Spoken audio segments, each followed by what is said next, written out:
वृंदावन की घटना है। एक संत राधा वल्लभ संप्रदाय के महात्मा थे और वो राधा वल्लभ संप्रदाय के महात्मा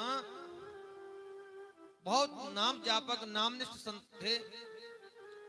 पर एक दिन किसी संत के यहाँ चले गए, वहां भंडारा था और भंडारा में जो है महाराज उन महात्मा ने आग्रह किया, वो कहीं जाते नहीं थे प्रसादी पाने के लिए, पर महात्मा जी के आग्रह से महात्मा ने वहां प्रसाद पाया और प्रसाद पाकर के अपनी कुटी पर गए, स्नान ध्यान करके भगवान का ध्यान लगाया तो जो छवि राधा वल्लभ जी के हृदय में प्रकट होती थी वो महाराज प्रकट होना बंद हो गई और उसे मांस का लोथड़ा दिखाई देने। एक दिन हुआ, 2 दिन हुआ, 3 दिन हो गए। महात्मा ने विचार किया, घर गृहस्थी छोड़ करके, पत्नी परिवार को छोड़ करके, और जिसके लिए मैं वृंदावन आया था वो मेरी निधि, वो मेरा धन लुट गया, अब जीने से कोई लाभ नहीं, यमुना जी में डूबकर मर जाना चाहिए।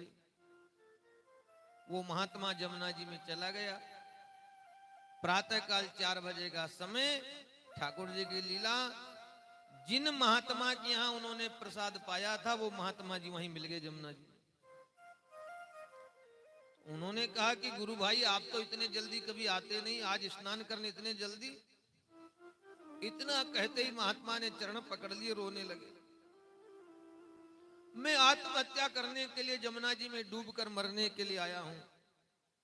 कारण का गुरु भाई आप बुरा मत मानना, पर जिस दिन से मैंने आपके भंडारे में प्रसाद पाया है, बरसों की साधना मेरी जो राधा वल्लभ जी की छवि प्रकट होती थी हृदय में, जब मैं ध्यान लगाता था और ध्यान लगाते ही मेरे हृदय कमल पर ठाकुर जी प्रकट हो जाते थे, वो ठाकुर जी की छवि प्रकट होना बंद हो गई और मुझे केवल मांस का पिंड दिखाई देता है। महात्मा ने कहा मरो मत, चलो मेरे साथ आश्रम में।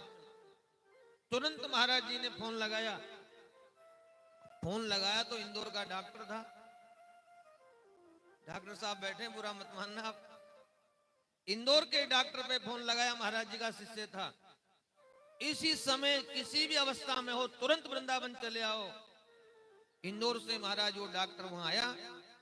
महाराज जी ने हाथ में तुलसी चरणामृत रख दिया और कहा ईमानदारी से बताओ, तुलसी चरणामृत तुम्हारी हाथ में रखा हुआ है, जो भंडारा में तूने पैसा लगाया है साधु संतों को खिलाने के लिए, ईमानदारी से बता ये पैसा कहां से लाया। डॉक्टर को कहना पड़ा कि बाबा बुरा मत मानना, मैं डॉक्टर हूं, किसी बड़े आदमी की बेटी के नाजायज तरीके से गर्भाधान हो गया और 3-4 महीने का गर्भ था।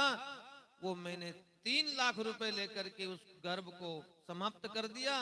मैंने सोचा कि आधा धर्म में लगा दूं, तो 1.5 लाख रुपए में यहाँ आकर के भंडारा कर दिया। तो महात्मा ने कहा तुझे इतना पाप लगा, तू तो नरक में जावेगा, पर जिन जिन संतों ने तेरे यहाँ प्रसाद पाया है उनका भजन नष्ट हो गया, भगवान के दर्शन होना बंद हो गया, उन संतों को भी तेरे पाप का फल भोगना पड़ेगा। इसलिए दान करो, दशांश का दान करो, पर ईमानदारी के